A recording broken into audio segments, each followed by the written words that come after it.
Pernahkah Bapak merasa tubuh masih ingin aktif? Pikiran masih segar, tetapi ada satu bagian yang tidak lagi bekerja seoptimal dulu. Banyak lansia datang ke saya dengan nada pelan dan wajah ragu, lalu berkata, "Dok, rasanya ada yang berubah, tapi saya tidak tahu harus mulai dari mana."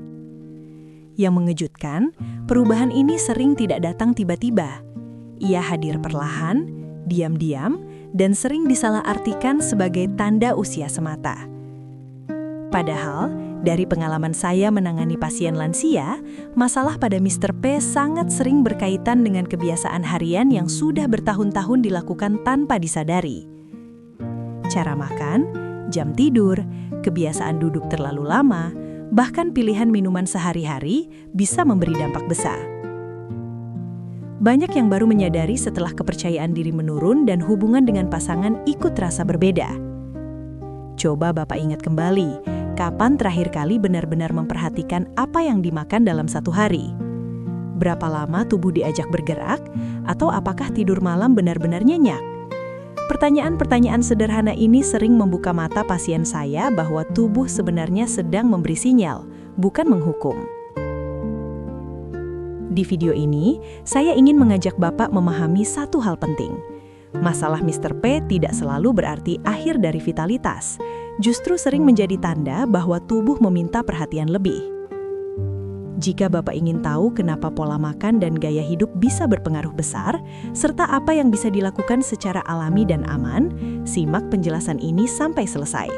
Karena perubahan kecil hari ini bisa menentukan kualitas hidup di tahun-tahun ke depan. Sebelum melanjutkan, pastikan Anda menekan tombol subscribe berwarna merah di bawah ini, aktifkan ikon lonceng untuk notifikasi informasi kesehatan terbaru, dan tinggalkan komentar dari kota mana Anda menyaksikan tayangan ini. Saya Dr. Indri yang sudah berpengalaman dalam menangani gejala kesehatan ribuan lansia di seluruh Indonesia. Hari ini saya akan membuka rahasia yang bahkan membuat saya pribadi terkejut. Banyak Bapak yang datang ke ruang praktik saya dengan keluhan yang hampir sama. Tenaga masih ada, keinginan juga masih terasa, tetapi respon tubuh tidak lagi seperti dulu. Saat saya ajak bicara lebih dalam, hampir selalu ada satu benang merah yang muncul, yaitu pola hidup yang pelan-pelan berubah seiring usia tanpa pernah disadari dampaknya. Seiring bertambahnya umur, tubuh pria memang mengalami perubahan alami.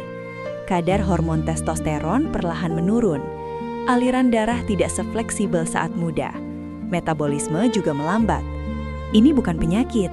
Ini proses biologis yang dijelaskan dalam banyak jurnal kesehatan dunia, seperti dari Mayo Clinic dan Harvard Health.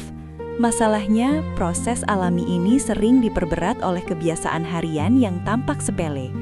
Pola makan tinggi gula dan lemak jenuh, jarang bergerak, tidur tidak teratur, serta stres yang dipendam lama-lama. Saya pernah menangani seorang pasien berusia awal 60-an.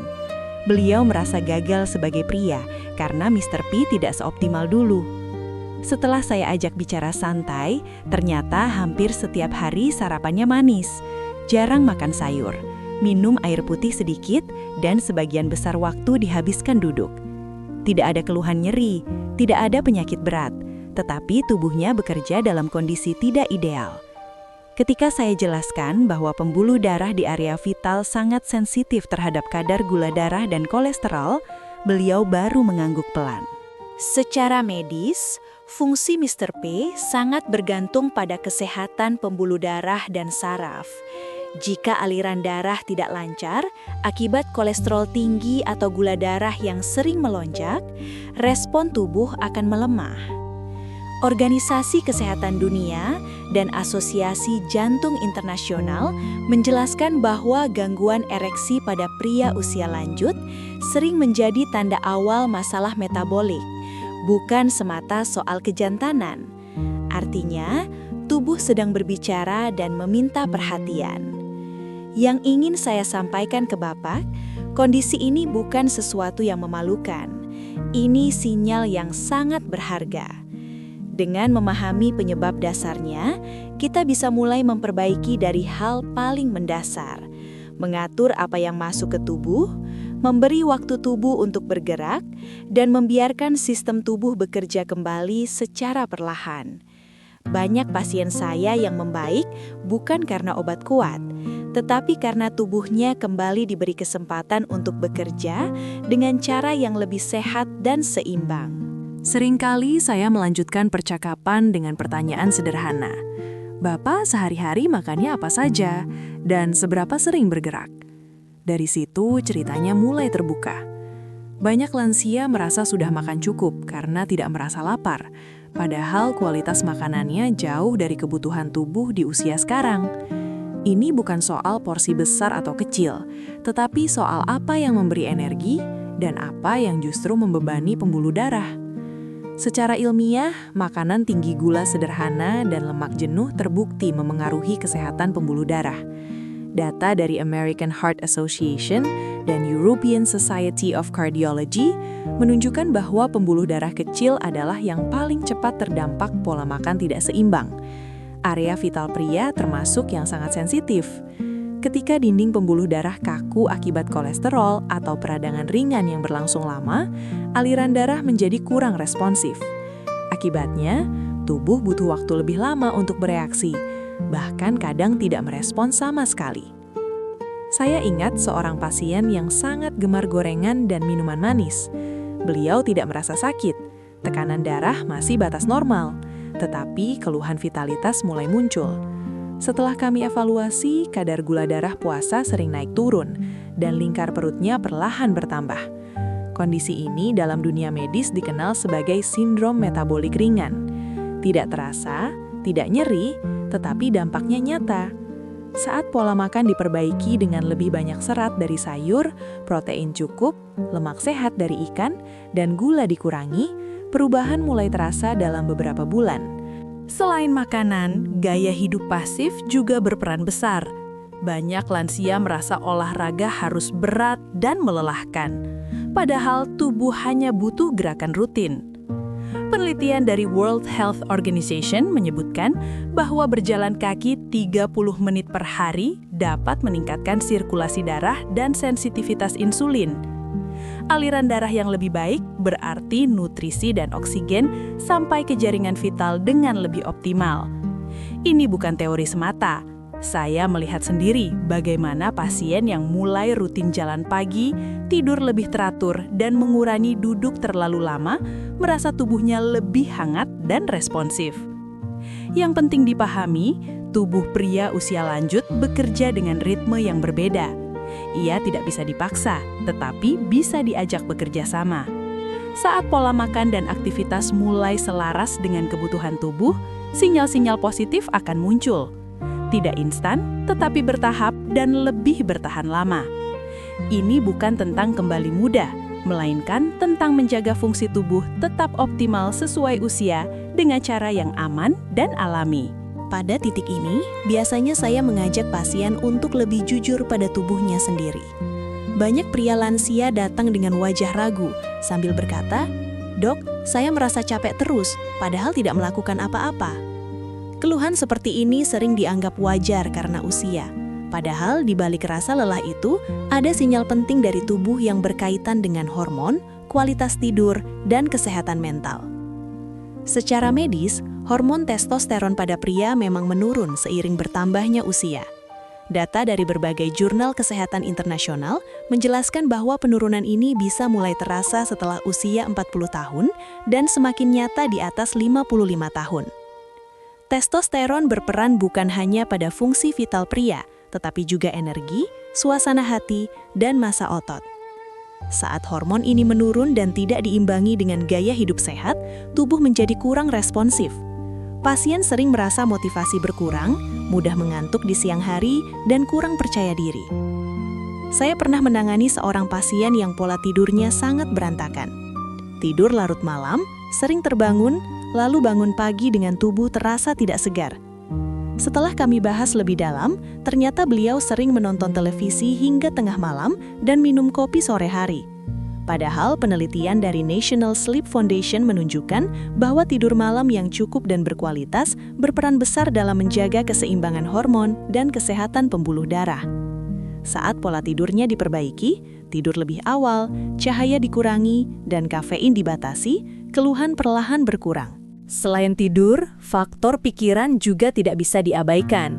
Stres ringan yang menumpuk, rasa cemas, atau perasaan minder dapat mempengaruhi respons tubuh secara keseluruhan.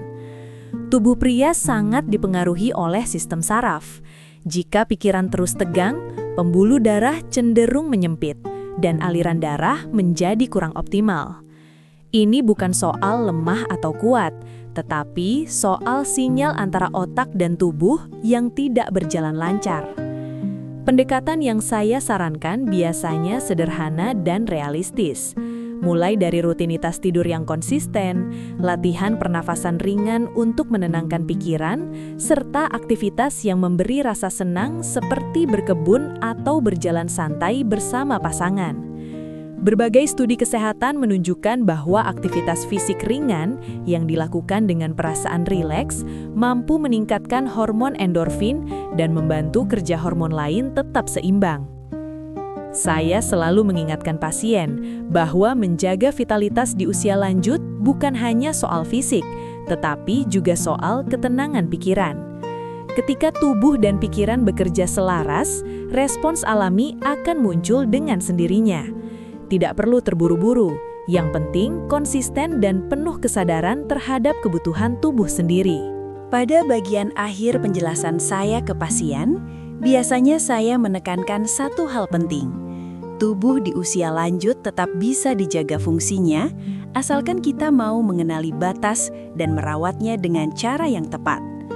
Banyak lansia yang awalnya datang dengan rasa pasrah, merasa kondisi ini tidak bisa diperbaiki lagi. Padahal, dari pengalaman saya menangani berbagai pasien, perubahan kecil yang dilakukan secara konsisten justru memberi dampak besar. Saya pernah bertemu seorang pasien yang awalnya hanya ingin memastikan kondisinya tidak berbahaya. Beliau tidak berharap banyak, hanya ingin tahu apa yang salah dengan tubuhnya.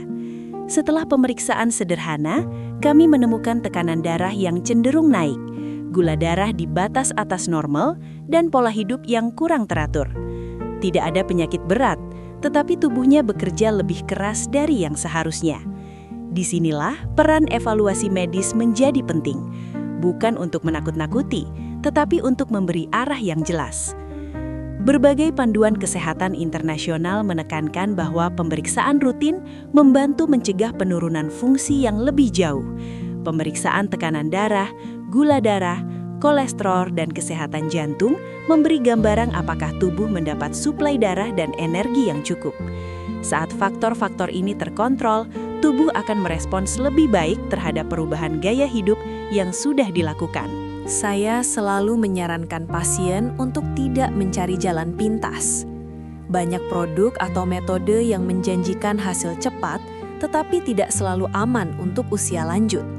Pendekatan alami yang dikombinasikan dengan pemantauan medis justru lebih bertahan lama.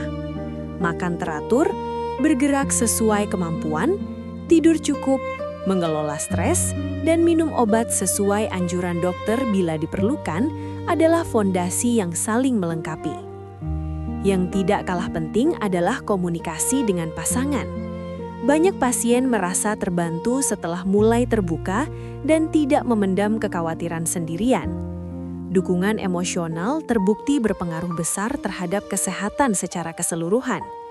Studi di bidang kesehatan lansia menunjukkan bahwa hubungan yang hangat dan komunikasi yang baik dapat meningkatkan kualitas hidup dan rasa percaya diri.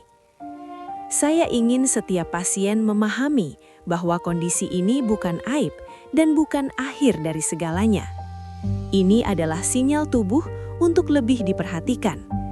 Dengan pemahaman yang benar dan langkah yang bijak, tubuh pria usia lanjut tetap bisa berfungsi optimal sesuai usianya. Kuncinya ada pada kesadaran, kesabaran, dan kemauan untuk merawat diri sendiri dengan lebih baik setiap hari. Sebelum mengakhiri video ini, saya mengajak Bapak dan Ibu untuk mulai lebih peduli pada sinyal yang diberikan tubuh. Jangan merasa malu atau ragu untuk membicarakan kesehatan, karena menjaga fungsi tubuh adalah bagian penting dari kualitas hidup di usia lanjut. Jika video ini terasa bermanfaat, silakan bagikan ke grup WhatsApp keluarga atau teman sebaya. Bisa jadi informasi ini sangat dibutuhkan oleh orang terdekat yang belum berani bertanya. Tuliskan juga kota asal Bapak dan Ibu di kolom komentar, agar kita bisa saling mengenal sebagai sesama pejuang sehat di usia emas.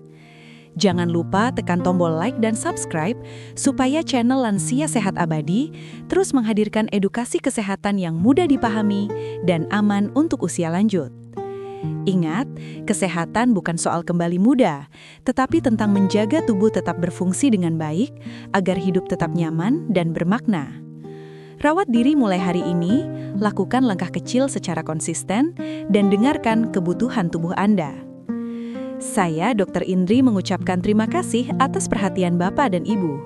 Jaga kesehatan selalu, tetap semangat menjalani hari, dan sampai jumpa di video edukasi berikutnya.